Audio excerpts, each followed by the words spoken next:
dealing with merging contacts that have duplications. So whenever you come in here and you click on the little hamburger menu, the three little lines, and we choose select multiple, if you've got some records, like here's a test contact and a test contact, it's basically the same. One has a little bit different phone number than the other or whatever. But if you come in here and you select two records, you have to have two records selected for it to be able to merge. Whenever you come into the menu button again, there will be this option here for merge contacts. In doing that, it will look at both of those contacts and it'll bring up a window that shows you what are the differences. The source, the way it's currently set up is you've got your source on the left. What data am I going to take and put into the target, the one on the right? And by doing this, this allows us to say, well, we want some information from one, we're going to put it in another. The target is the one we're going to keep. We're not going to delete it. But basically what we want to do is say, well, this contact on the target right now is an A, and maybe you want to leave it an A. For some reason, the source on the left is a B.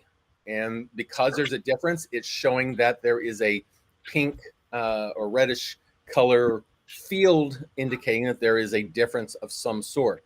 So if you wanted to bring that record field over, you can just check that and then go through and just find out each of the different things that matter to you. Now,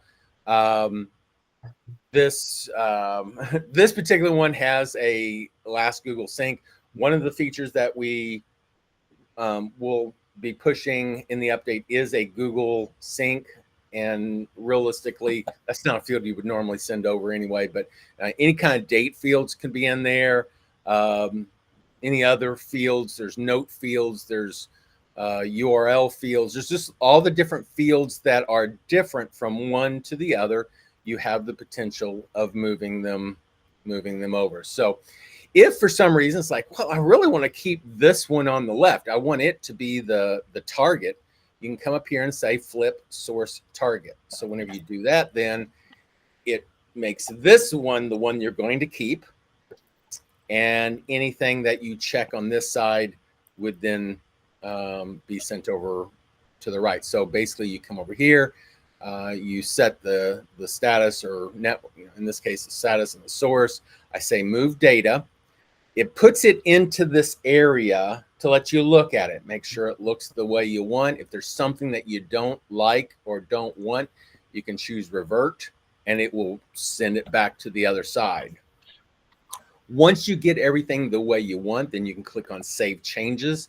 Again, it will keep the target on the right, and then the one on the left, the contact record on the left, will be put into the deleted area of contacts, into the trash. So that's basically it. It just gives you the ability to take two records, merge them together in a way of making sure that the data from one gets put into the other. So